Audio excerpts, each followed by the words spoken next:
እንግዲህ ተመልካቾቻችን የዛሬው መረጃ የምነግራችሁ ይሆናል። እንደው ጽናት ድራማ የደረሰ ኪራ ተዘረፈ ወይ የኪራ ቤት ተዘረፈ። እሱ ሴት ፍለጋ ጽናትን ፍለጋ ተፍ ተፍ እያለ ቤቱ ተዘረፈ። ወይ ሊና ዶሮስ ሊናን ያመነ ሰው ምን እሷ ኡሪ ቁቁ ብላ ምን አለበት ቤቱን ከዝርፍ ብታውለው ማለት ነው። አሰላሙ አለይኩም ወራህመቱላሂ ወበረካቱ። ውድና የተከበራችሁ የጽናት ድራማ ተከታታዮች እንደምን አላችሁን? ያለው አልሐምዱሊላህ። ለዚህ ቻናል አዲስ የሆናችሁ ሰብስክራይብ፣ ላይክ፣ ሼር በማድረግ ቤተሰብ እየሆናችሁ ተቀላቀሉ።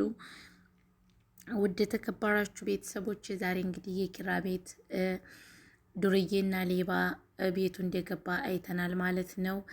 እሱ እዚህ ጋር ገጠር ዘና ፈታ እያለ በገጠር ንፋስ አይሚሮውን እያደሰ ይገኛል።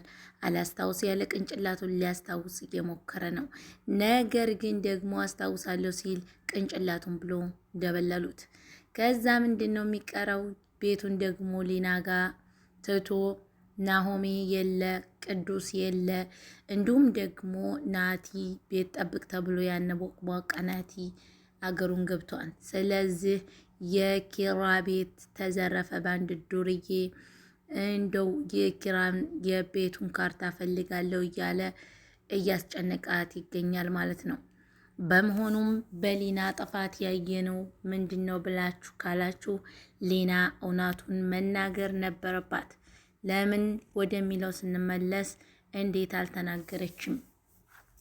ለሰኒ ወይም ደግሞ ለኪራህት እውነቱን ማሳወቅ ነበረባት። አሰላሙ አለይኩም ወራህመቱላሂ ወበረካቱ። ውድና የተከበራችሁ የተወደዳችሁ የቻናላችን ተከታታዮች ለዚህ ድራማ አዲስ የሆናችሁ ሁላችሁም ለቤት አዲስ የሆናችሁ ሰብስክራይብ፣ ላይክ፣ ሼር እያደረጋችሁ ቤተሰብ እንድትሆኑ በመልካም አክብሮት እንጠይቃለን።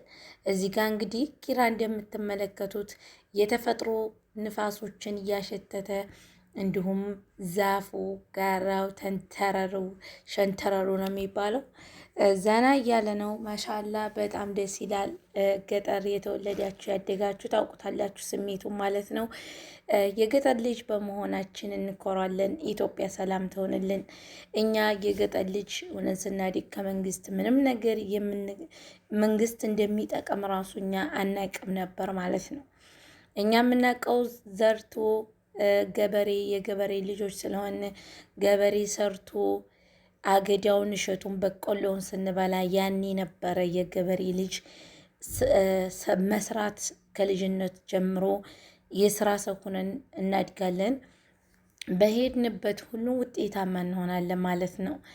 አሁን ላይ ግን ቤተሰቦቻችን እንደምትመለከቱት ገበሬ እንኳ እርሻውን አርሶ የሚበላበት ማዚያውን እንዲሁም ደግሞ ማሽላውን፣ ጀርጉቲውን፣ ጤፉን አርሞ አርሶ የሚበላበት ጊዜ ያጣበት ዘመን ነው። ገበሬ ምንም በዞረበት ስለማይመለስ አውቆ በሃይማኖታችን የመጣ ሃይማኖት እያሉ እንዲሁም ደግሞ በማይመጣው እየመጡ ምስኪኑን ሕዝብ ሊያስጨርሱት ነው። ታዲያኛ ወዴት ነው የምንጮኸው? እውነት ለመናገር ገጠር በመሆናችን ልንኮራ ይገባን ነበር። ነገር ግን ደግሞ እኛ ገጠሪዎችን ተውነ፣ ሰርተን እንደር። በሰው ሀገር ሚደን ቤተሰቦቻችንን የተሻለ ደረጃ ለማኖር እየሞከርን ነው። እዛም ያሉት ደግሞ ጦም እንዳያድሩ እየሸመቱ እንዳይበሉ ከቤታቸው ዘርተው አፍርተው እንደለመዱት እንዳይበሉ ሁሉን ነገር ብርሽሽ ታረጉባቸው። ሲፈልጉ ፕላን ይላሉ፣ ሲፈልጉ ሳይት ይላሉ፣ ሲፈልጉ ቆርቆሮ ይላሉ። የሌለውን አንጥተው ብልሽሽ ታረጉብን ሀገራችን እንላለን። ውድና የተከበራችሁ ተመልካቾቼ ይህ ስሜት በሁላችሁም አለ ብዬ አስባለሁኝ። የሀገሩ ስሜት ያሳሰበው የሀገሩ ስሜት የሀገሩ ኑሮ እንዴት እያደረገ እንደያዘን ሁላችንንም የኑሮ ውድነቱ ቤተሰቦቻችን ላይ ከወደዚህ ሀገር እየሰራን ከመዲያን ቤት ብዙ ነገር እያሳለፍን 10,000፣ 5,000፣ 15,000፣ 20,000፣ 30,000፣ 100,000 ይባላል። ነገር ግን ኢትዮጵያ አንድም ነገር አይገዛም፣ ምንም ዋጋ የለውም። ስለዚህ እኛም ህይወታችን በሰው ሀገር እንደዚህ ሁነን እየኖርን ቤተሰቦቻችን በሰላም ካልኖሩ እኛ ደግሞ አንዳንድ ቤተሰብ ደግሞ አሉ ኢትዮጵያ እንምጣ ሲባሉ ኢትዮጵያ አትምጡ እንኳን እናንተ ልትመጡ እኛ የምንሰደድበት እንፈልጋለን እያሉ የሚያካብዱ ሰዎች ደግሞ ባካችሁን አታካብዱብን። እኛ በሰው ሀገር እንዴት ሆነን እንደምንኖር እናንተ አታውቁም። ምክንያቱም ስንት ማረፍ እየፈለገ ማረፍ ያልቻልነ ስንት የደከመን ብዙ የምናወራቸው በሰው ሀገር ስንኖር 15 ዓመት 10 ዓመት 20 ዓመት የሚኖሩ 25 ዓመት እስከ 30 ዓመት የሚኖሩ አሉ። አገር ለመግባት እንዲፈሩ አታድርጓቸው። ምክንያቱም በእርግጥ አገራችን ሰላም የለም። ነገር ግን ደግሞ ሁሉም ነገር የሚሆነው በፈጣሪ ፍቃድ ብቻ ነው። አታስፈራሩ። አንዳንድ ሰዎች እንኳን እናንተ ልትመጡ እኛንም አስፈርቶናል የሚሉ ሰው ያሉ።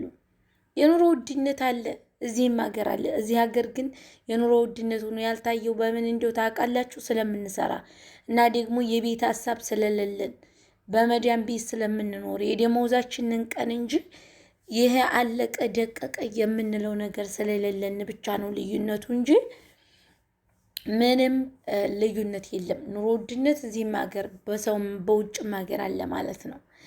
እና ውድ ቤተሰቦቼ ይህ ነገር በሁላችሁም አለ ብዬ ነው የማስበው። አንዳንድ ዩቲዩበሮችን አለፍ አለፍ ብዬ ሳይ እየቀረጹ የሚላኩትን ቪዲዮ ሳይ በጣም ስሜታዊ ኦቨር እሆናለሁ። ምክንያቱም ለምንድን ነው ወደሚለው ስንሄድ ለምን ያካብዳሉ? ለምን ያካብዱብናል? እኛም እኮ የራሳችን ህይወት መስርተን የራሳችን ቤት ከፍተን መኖር እንችላለን። በቃ በቻል ነው። ነገር ግን የሰውን ህይወት እንዲያወረድን እንዳቃናን በሰው ሀገር ህይወታችንን ሙሉ ልንኖር አይገባም። እውነቴን ነው የምላችሁ። በጣም የሰው ቤት የሚያውቀው ሰው ያውቀዋል። የሰው ቤት መሮናን፣ የምር መሮናን። አትምጡ አትበሉን። ከቻላችሁ በቻልነው እንኖራን በሉ። አንዳንድ ቤተሰቦች በተለይ ገንዘብ በቀለ ልጆቻቸው ህይወት እንዴት እንደሆነ የልጆቻቸው የህይወት እንዴት እንደሆነ እንኳን አይገናዘቡም። የሚገናዘቡ ገንዘብና ገንዘብ ብቻ ነው። አንዳንድ ቤተሰብ ደግሞ የልጆቻቸውን ገንዘብ ቤት እየሰራንልሽ ነው፣ ቤት እየገነባንልሽ ነው እያሉ ገንዘባቸውን ምጥጥ አድርገው ይበሏቸውና ድንገት በቃ ቸከም ብለው ሲሄዱ የሚገቡበት አጥተው ጎዳና ላይ ይወድቃሉ። ወይ ደግሞ እዛው አገር ውስጥ ሆነው ሰራተኝነት ይቀጠራሉ። ታዲያ ይህን እንዴት ታውታላችሁ ቤተሰብ? እውነት ለመናገር በጣም ከባድ ነው። ከዚህ ከ3 ቀን በፊት ረምላ ለማ ደሴ ታውቋ ከሆነ ረምላ ለማ የማያውቃት አለ ብዬ አላስብም። ከረምላ ቤት የመጣችው ልጅ በጣም አንጀቴን ነው የበላችኝ። ወላሂ ነው የምላችሁ። ምክንያቱም በሰው ሀገር ብዙ ስትደክም ብዙ ስትሰራ እንደኛው እንዴቶቿ ስትደክም የኖረች ናት። ቤተሰብ እየሰራንሽልሽ ነው እያሉ ቤተሰቦቿ የእሷን ገንዘብ ሲበሉ ሲመጡ ኑረዋል። እሷ ደግሞ ድንገት ቸካትና አገሬን ልግባ ብላ ሄደች። አገሯ ስትገባ ምንም አይነት ገንዘብም የለም፣ ምንም አይነት ቤትም የለም። ታዲያ እነዚህ ቤተሰብ ይባላሉ? ቤተሰብ አልባ ነው የሚባሉት። የምሬን ነው የምላችሁ። ለምን ገንዘብ በዚህን ደረጃ ለገንዘብ ቦታ መስጠት? እውነቴን ነው የምላችሁ። ልጆቻችሁን አትጉዷቸው። እዚህ ሀገር የኖርን ሰው ውጭ ሀገር የምንኖር ሰው ልባችን ስስ ነው። አንደኛ እናንተ ባትናፍቁም እንኳ እኛ እናፍቃለን። ሁለተኛ ደግሞ የልጅነት ህይወታችን የልጅነት አበባችን ያረግፍ ነው በሰው ሀገር ነው። ሶስተኛ የኑሮ ጫና አለ። ታዲያ እንዴት እንደዚህ የለፉበትን የልጆቻችሁን ህይወታቸውን እንኳ አታገናዝቡ? በጣም ከባድ ነው። ውድ ተመልካቾቼ ሁላችሁም የኔ ሀሳቤ እንዴት ተስማማችሁ እርግጠኛ ነኝ ብዬ አምናለሁ ማለት ነው።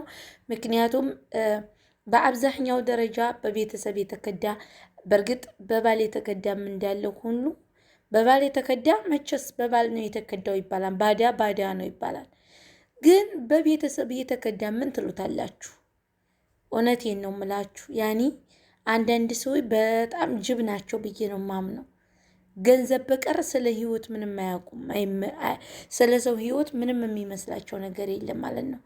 እና ውድ ቤተሰቦቼ በጣም አንዛዛሁባችሁ፣ ይቅርታ። ወደ ድራማው ስንመለስ እንግዲህ ተመልካቾቻችን ናቲ የሊናን አለማንከስት አረጋገጠ። ወይ ሊና የኪራን ቤት አስወረሰችው። እዚህ እንግዲህ መሩ በጣም መሯታን። የናሆሚ እናት ንግግር ደንዝዟታልም አስጠልቷታልም። እዚህ ጋር ሰናዊት ደግሞ ምን እያደረገች ነው ወደሚለው ስንመጣ ሰኒ መሩን እያጽናናች ነው። መጽናኛዬ ጓደኛዬ የክፉ ቀን ማጽናኛዬ እየተባባሉ ማለት ነው። እየዘና እያሉ ነው። ሁላችሁም ሰብስክራይብ፣ ላይክ፣ ሼር ማድረጋችሁ እንዳትረሱ እና አደራ አደራ አትስሟቸው። ገንዘባችሁንም ያዙ። ትክክለኛ ቤተሰብ ቤታችሁን የማያሰሩላችሁ ገንዘብ የሚያጠቁ ከሆኑ አንድ ነገር ልንገራችሁ። በዚሁ አጋጣሚ ቤተሰቦቼ ጫት የሚቅም ሰው እምነት የለውም ነው የምላችሁ። የምሬን ነው የምላችሁ። ጫት የሚቅም ሱሰኛ አስለን ሱሰኛ የሆነ ሰው ለእኛ ምንም አይጠቅመንም። ለራሱም አይሆንም፣ ለሌላ ሰውም አይሆንም። ገንዘባችሁን ያዙ። ገንዘባችሁን ስትይዙ ግን በምንም ነገር አትጸጸቱም። እውነቴን ነው የምላችሁ። በቃ የሄደ ሰው ይሄድ፣ ላለ ሰው ደግሞ ቀጥ ብላችሁ መኖር አለባችሁ። ስትኖሩ ግዴታ ባሌ ነው፣ ወንድሜ ነው፣ እህቴ ናት፣ እህቴ ነው፣ ለወንድሜ ለጫመቃሚያ፣ ለቤተሰቦች ጫመቃሚያ። አንቺ ጫት የምታስቀሚበትን መስጂድ አታሰሩበትም። የምሬን ነው የምላችሁ። ነገ ጠዋት የውመል ቂያማ ምስክር የሚሆናችሁ ሰደቃችሁ ነው። ሌላው ነገር ፋዲ ነው። ምንም የሚጠቅመው ነገር የለም። የኪራን ቤት የዘረፈው ልጅ እንግዲህ ይሄ ነው። የኪራን ቤት ዘራፊ ሆኖ የመጣ የአቶ ተሾመ ዘመር ነኝ፣ ለቅሶ ልደርስ ነው እያለ ሊሰርቅ የመጣው ተመልከቱት። ይሄ ነው ሌባ ማለት ነው። እውነትም ሲያዩት ራሱ ሌብነቱ ያስታውቅበታል። እና ቤተሰቦቼ ምን ልላችሁ ነበር? በያላችሁበት ቦታ ፈጣሪ ይጠብቃችሁ። የሰው ልጅ ደግሞ ለሰው ቀን ስናስብ አላህ ለኛ ቀን ያስብልናል ማለት ነው። በቻልነው መጠን እና በቻልነው ነገር እንደው አደራችሁን የምለው ሰውን ከመበደል ነው ማለት ነው። እና ሁላችሁም ሰብስክራይብ፣ ላይክ፣ ሼር እያደረጋችሁ አበረታቱኝ። እወዳችኋለሁ፣ አከብራችኋለሁ። በቀጣይ ቪዲዮዎች እስከምንገናኝ ደህና ደህና ደህና ሰንብቶልኝ ነው ምለው። ውድ ቤተሰቦቼ እዚህ ጋር ሀናና ሰኒና መሮ እያወሩ ይገኛሉ፣ ስለ ሴትዮዋ ማለት ነው። እና በቀጣይ ቪዲዮ እስከምንገናኝ ደህና ሰንብቶልኝ። ወሰላሙ አለይኩም ወራህመቱላሂ ወበረካቱ።